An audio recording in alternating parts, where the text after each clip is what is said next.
You know, there's special days and then there are special days. I mean, I know it's Wednesday, so that means we living in doggy dog's world.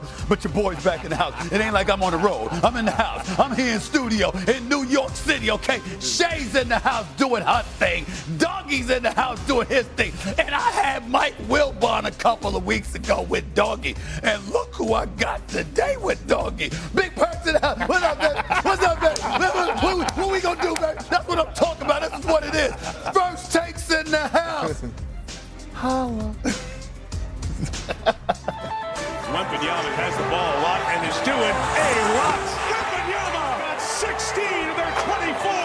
Wemby's back. Hierarcher is good. Took it and made it. Wow. You make me feel 18-point hole they have dug out of. Oh, 2 feet for the dunk. 7 straight for the Spurs. 1 win from the Western Conference Finals. Merci beaucoup, my friend. Good morning, everyone. Hello. Welcome to First Take. Everybody is at the table today. Hey. I like this jam. Coldplay. Coldplay. Y'all didn't know something about that, Shay, did you? I knew. I said you didn't think I knew I didn't. about Coldplay. I know for certain you don't. Do you know what song this is? I don't. Coldplay? Yeah. Okay. Give it away. Let's go to San Antonio last night. Wemby. Hello, Wemby. Welcome back to playoff basketball. How about the Spurs? They pulled ahead in this series against the Timberwolves last night. Thanks, of course, to Victor Wembanyama. He had 18 points in the first quarter alone. Wemby made his presence known in first action since being ejected in the second quarter of Game 4. He totaled 27 points, 7 rebounds, 5 assists, and 3 blocks, just for good measure. Spurs win in dominating fashion, 126-97. Here was Wemby after the game. I was fresh. Feeling good, but honestly, it's hard to tell if it was just Game 5. Obviously, I'm going to be excited. I'm going to have butterflies, So excitement is not something abnormal at this point in the playoffs. Tonight, some of the stuff that Wemby was doing, you don't really have too much of an answer for it. Just kind of hope he misses. But he came out high. He made a bunch of shots. We got to get back, get matched up. Just game plan mistakes that we keep making, and it's too late in the series to make these mistakes. You said he came out fresh. Wemby was fresh. That is for certain last night. Okay, what kind of statement did Wemby make last night? He just basically what we've been saying about him, that he's the future of the league. That this is a guy that he's ascending. He's not diminishing. He's not stagnant. He's just that special. To know that he got ejected, that people were anticipating that it was possible that he was going to be suspended for Game 5, that did not happen. And you was expecting, like the Draymond Greens of the world and others alluding to, basically by the NBA not suspending him, you're basically sending word out. All right, so this is how we gonna play it. So let's go forward. He came out there anticipating that Minnesota was going to be in his face and was going to try to ruffle his feathers or whatever. And he sent a message immediately. I'm not having it. I'm that dude right now. And I don't understand. Certainly, I respect the hell out of Coach Finch. Please don't get me wrong. I really, really do. Had the pleasure of interviewing him on SiriusXM just a few weeks ago. But I don't understand why he's got Rudy Gobert in ISO situations with Wemby at any time, Big Perk. I just don't get it because it seems abusive. I mean, it just is. And then the other thing that we have to point to is Julius Randle being the no-show that he has been over the last 4 games. Mm-hmm. I mean, right now, you a New York Knick. You saying, I'm happy we got Karl Anthony Towns. You the Minnesota Timberwolves. I'm like, I might have needed that brother pulling up from 3, with Rudy Gobert on our front line. We would have had a better chance because right now, Julius Randle's just not getting it done. I love him, but he's just not getting it done. But in the end, in terms of Wemby is a superstar. He's one of the preeminent faces in the league. He's only 22 years of age, and he sent a message last night. He's not going anywhere, that the road to prosperity in the National Basketball Association for years to come is going to have to come through him.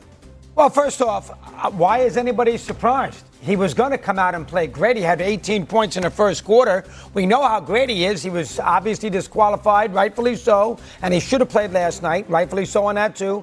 You knew he was going to come out and play great. But let's remember this too, to be fair. The game was 61-61, okay? And Minnesota had the ball.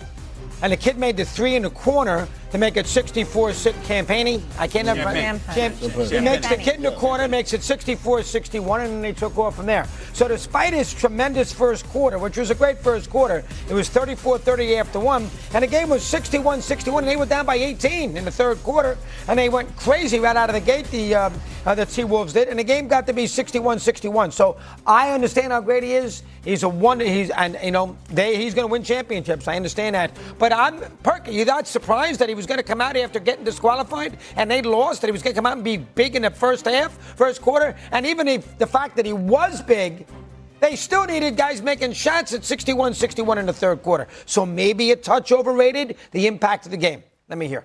Maybe a touch overrated. The impact of the game. Oh, for us who?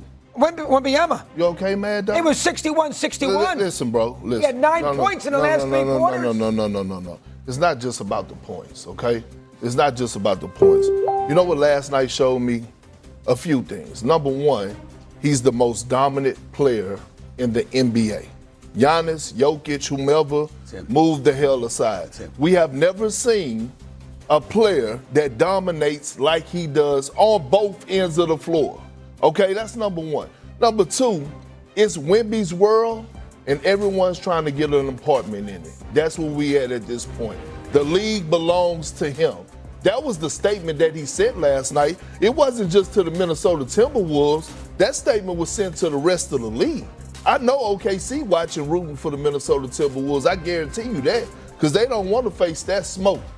Another thing that was brought to my attention because of that performance, just when I thought that Giannis, since he's been hurt, Jokic, right, we seen a decline a little bit over the past few years, I thought American basketball was catching back up. And then all of a sudden, Wemby comes along in this postseason, and last night in particular, and shows us that no, it still belongs to the international players. The international players has completely taken over our league. It belongs to them. When you look at our last 6-7 MVPs, SGA, Nikola Jokic, Joel Embiid, Nikola Jokic, Giannis Antetokounmpo, and now we got this dude. There's no hope for us to take over our league in it. No, there's no hope whatsoever, at least for the next 10 years, for us to get our league back, because Wemby is going to be the best player on the floor, on both ends of the floor, for the next decade. But one person does not make the community. In other words, Wemby can be Wemby. He can be every bit that what you're saying, and I agree with you. But if a whole bunch of Ant-Mans show up, for example, then you know what, you're still in good stead if you're American basketball players. That's all I'm saying about that, even though Wemby may be that dude. There's another thing I wanted to bring up. First of all, I'm surprised, pleasantly, that you are of the mindset, I mean, being the curmudgeon that you are, right, for you to sit up there and say Wemby should not have been suspended for Game 5. No way. He should have played last night. I'm very shocked. I'm pleasantly really? You're surprised? I thought that way? He got kicked out of Game 4. That was enough. You're the kind of person that would say no, that you throw him out of the game. So I'm shocked, but that's good. That's good. Here's the other thing that I want to say. I thought the San Antonio Spurs won this series, winning Game 3. I know they still got 2 games to go.